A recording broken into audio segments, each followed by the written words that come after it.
రెండేళ్ల పాలనలో రేవంత్ రెడ్డి సర్కార్ అభివృద్ధి గురించి చెప్పుకోవాల్సింది పోయి బ్లాక్మెయిల్ రాజకీయాలకు పాల్పడుతోందని మాజీ మంత్రి హరీష్ రావు విమర్శించారు. వాళ్ళు చెప్పుకోవడానికి ఏమీ లేకనే విపక్షాలు, ప్రజలు, ఉద్యోగులను బెదిరిస్తున్నారని మండిపడ్డారు. హైదరాబాద్ సోమాజిగూడ ప్రెస్ క్లబ్ లో ఏర్పాటు చేసిన మీట్ ద ప్రెస్ లో మాట్లాడిన హరీష్, ప్రజలు అన్నీ గమనిస్తున్నారని, జూబ్లీహిల్స్ ఉప ఎన్నికలో కాంగ్రెస్ పార్టీకి ఓటు ద్వారా గట్టిగా బుద్ధి చెప్తారని అన్నారు.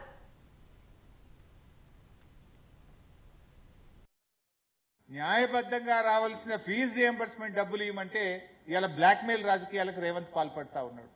ఇలా కాలేజీలు బంద్ అయినాయి.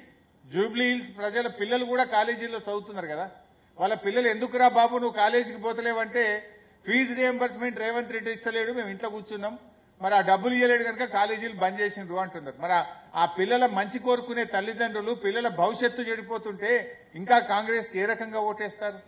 రెండేళ్లైంది రేవంత్ రెడ్డి గారు వచ్చి, దాదాపు 1900 కోట్లు బకాయి పడితే ఆరోగ్యశ్రీ డబ్బులు ఇవ్వకపోతే వాళ్ళు సమ్మె నోటీస్ ఇచ్చారు. అయ్యా ఎప్పుడు ఇస్తారు అని అడిగి 2 సంవత్సరాలు వేచి చూసి నోటీస్ ఇస్తే ఆసుపత్రుల మీదకి నోటీసులు, పోలీస్ దాడులు, మున్సిపల్ దాడులు, అధికారులు వెళ్లి వేధింపులు, విజిలెన్స్ దాడులు, నీ మెట్లు రోడ్డు మీదకి వచ్చినాయి, నీ హాస్పిటల్ కూలగొడతాం, నీ ఫైర్ ఇంజన్ అలారం పనిచేస్తలేదు, నీ హాస్పిటల్ సీజ్ చేస్తాం. ఇదా బ్లాక్మెయిల్. ఒక ఉద్యోగ సంఘాలు వాళ్ళు రిటైర్మెంట్ అయిన ఉద్యోగులకు పెన్షన్ బెనిఫిట్స్ వస్తలేవు, డిఏలు రావడం లేదు, పిఆర్సీ రావడం లేదు.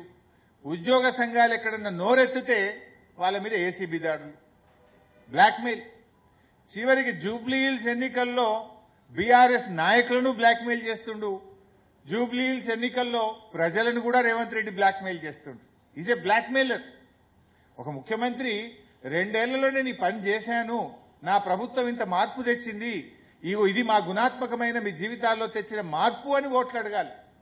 కానీ రేవంత్ రెడ్డికి చేసిందేమీ లేదు, చెప్పుకోవడానికి అంతకంటే లేదు కనుక అదే బ్లాక్మెయిల్ మైండ్ సెట్తో ఉన్న ఈ ముఖ్యమంత్రి ఇవాళ బీఆర్ఎస్ కార్యకర్తల మీద, నాయకులను వేధింపులకు గురి చేసే ప్రయత్నం చేస్తున్నాడు.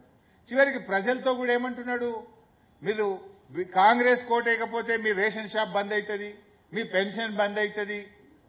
నీ అయ్యే జాగిరా, నువ్వెవరి బంద్ చేయడానికి? This is democracy. నీ ఇంట్లోకెళ్ళి ఇస్తున్నావా, నీ నాయన డబ్బులు ఇస్తున్నావా?